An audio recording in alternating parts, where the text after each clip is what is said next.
Good morning. Today we can discuss decision making. But decision making എന്ന് പറഞ്ഞാൽ നമുക്കറിയാം it is a matter of planning, organizational objectives and the steps that will be used to achieve them. അതായത് it is a part of every manager's job because they must constantly choose what is to be done, who's to do it and when it is to be done. Okay, but decision making must be regarded as a step in planning. മനസ്സിലായല്ലോ? അപ്പോൾ decision making എന്ന് പറഞ്ഞാൽ എന്താ?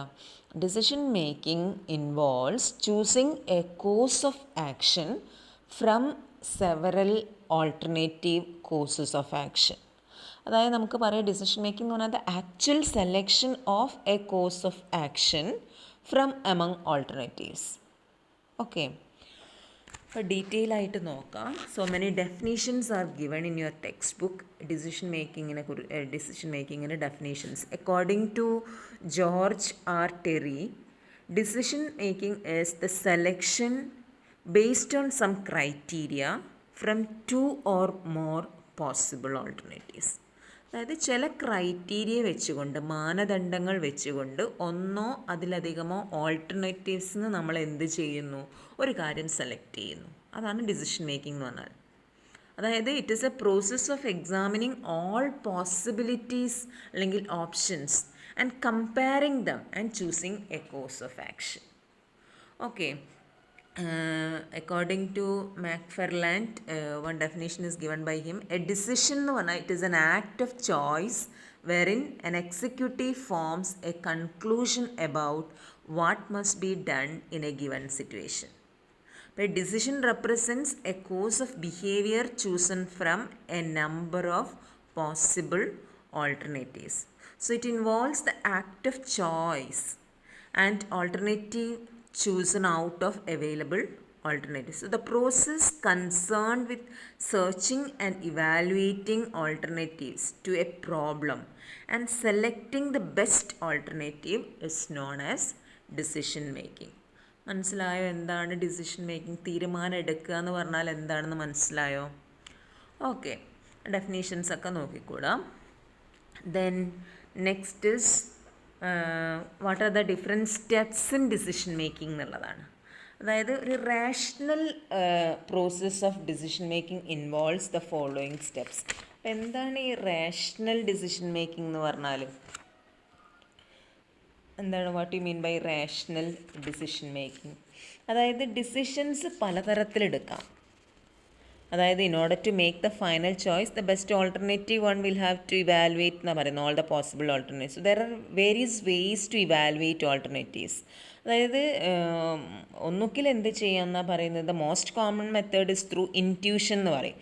Intuition എന്ന് പറഞ്ഞാൽ choosing a solution that seems to be good at that time.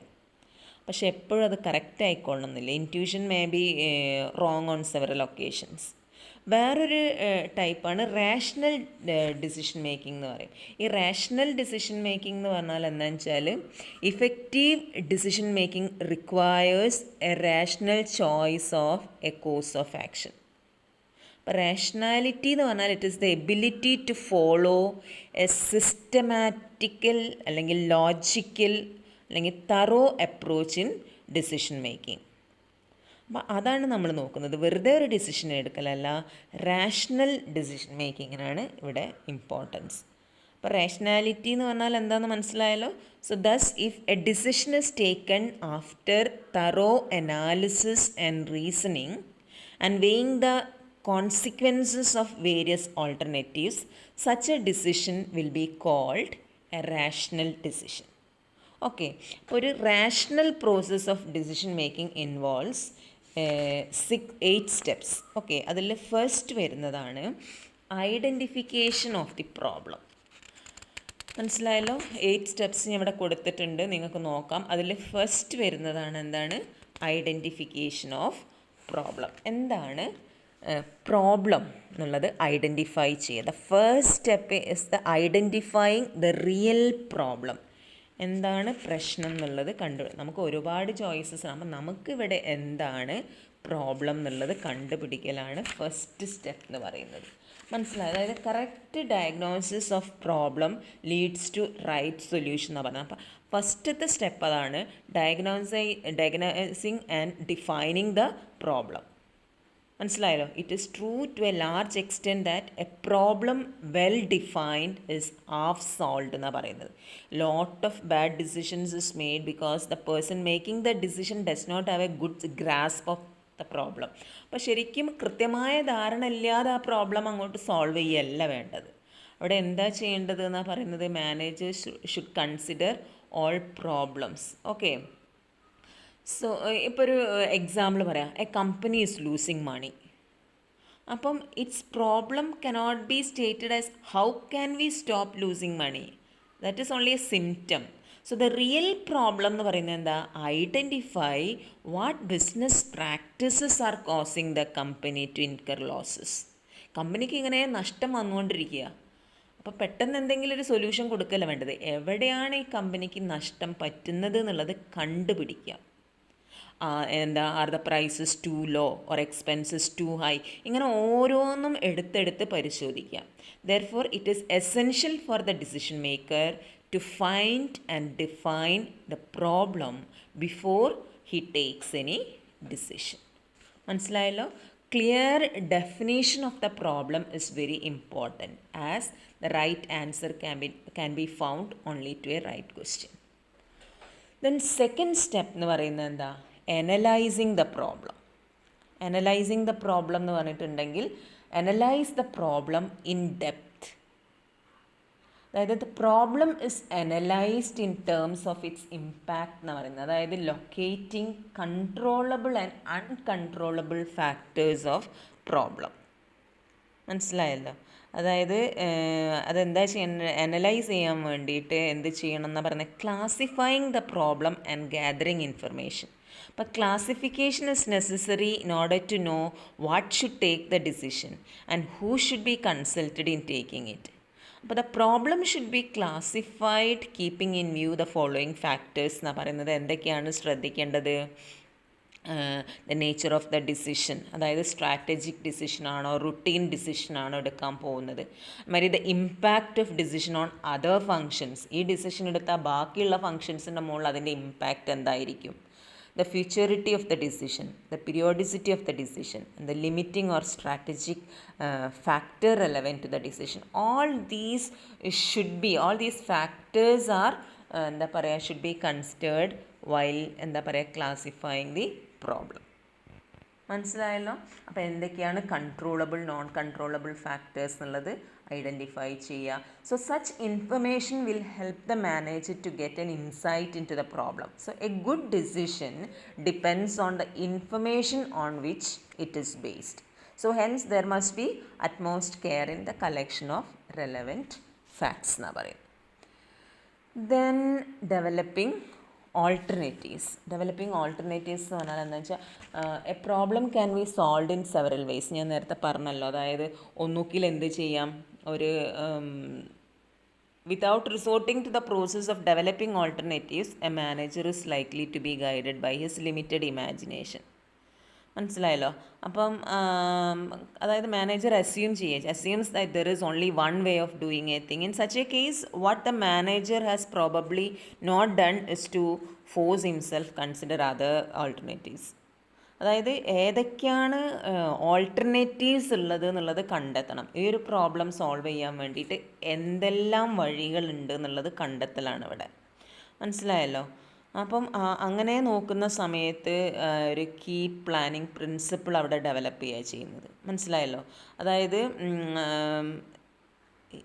Alternatives exist for every decision problem എന്ന് പറയുന്നത്. അപ്പോൾ effective planning involves a search for the alternatives towards the desired goal.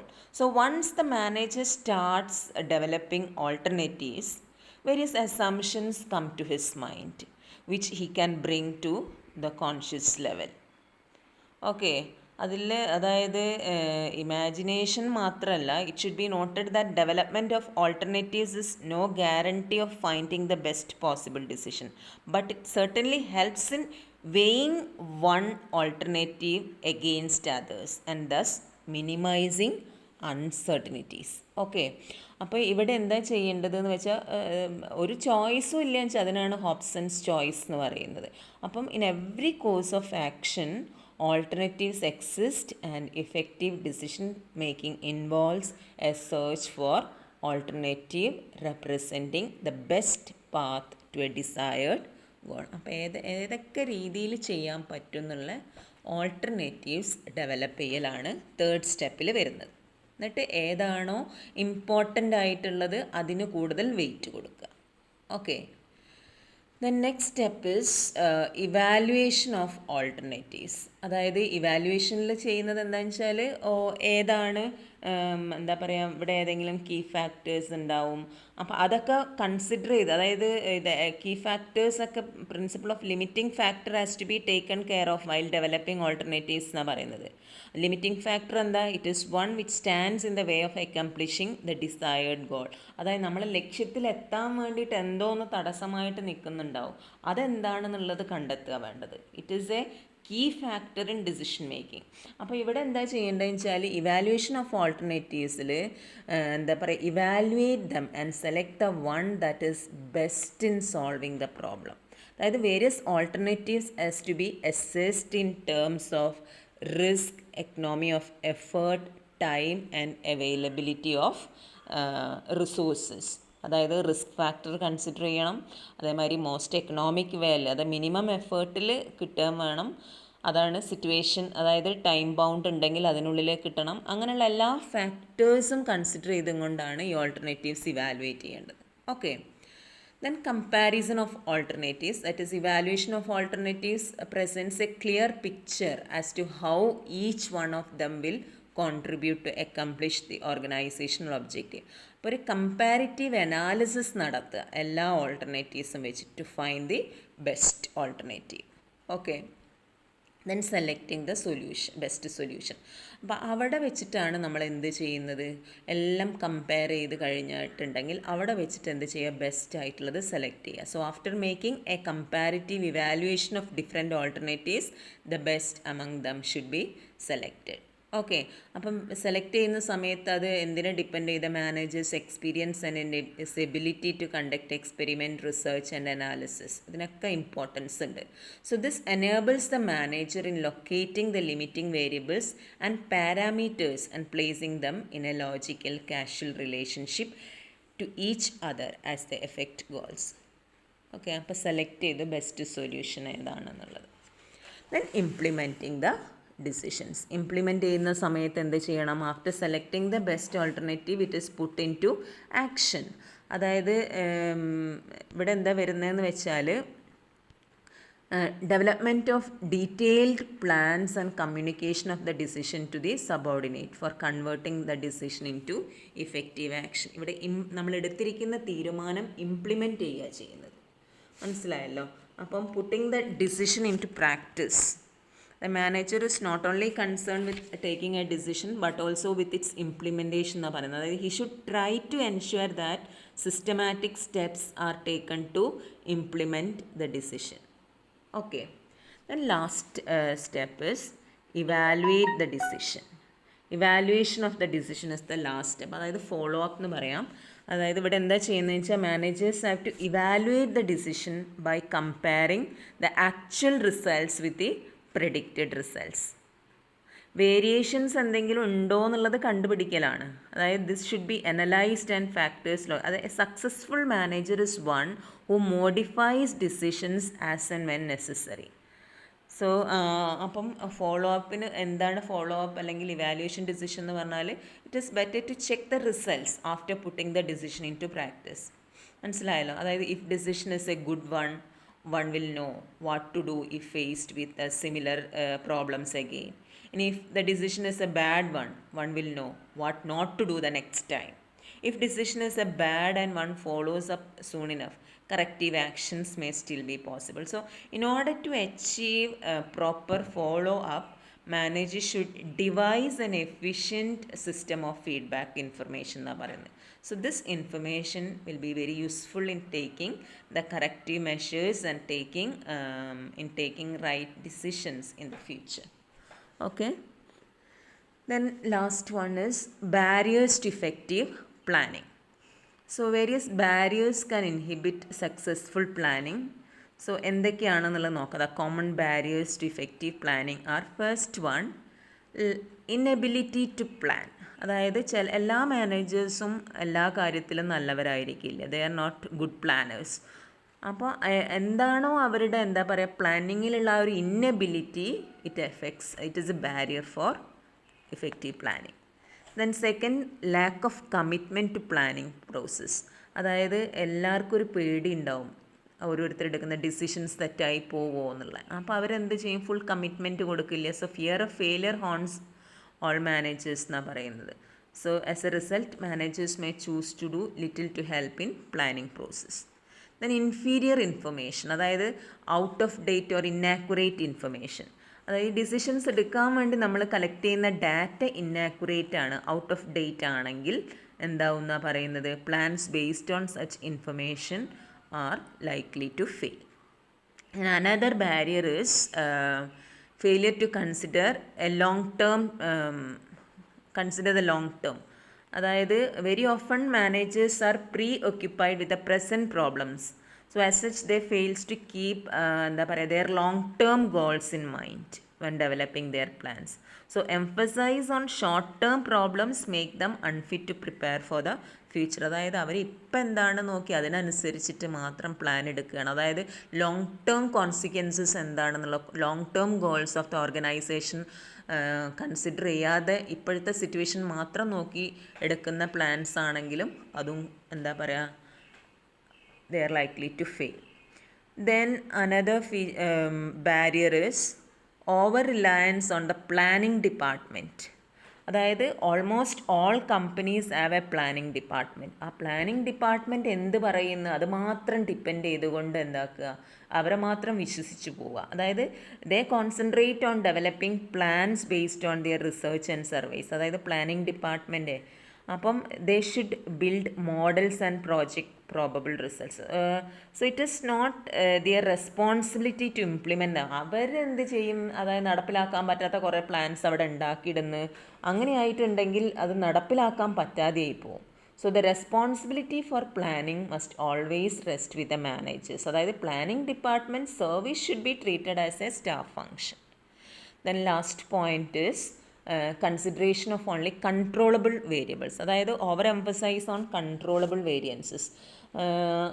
Controllable factors എന്ന് പറയുന്നത് എന്താണ്? No serious attempt is made by managers to understand them. A lack of familiarity with external environment and macroeconomic conditions constitute a barrier to effective planning. അതായത് managers have to quickly manage the dual imperatives of looking inwards and staying connected to be competitive. Controllable variables മാത്രമാണ് over emphasise കൊടുക്കുന്നത്. Uncontrollable factors നോക്കുന്നില്ല. അപ്പോൾ അതും കൂടെ വെച്ചിട്ട് വേണം ശരിക്കും എന്താക്കാൻ വേണ്ടിയിട്ട് പ്ലാൻ ചെയ്യേണ്ടതെന്ന് പറയുന്നത്. ഓക്കെ.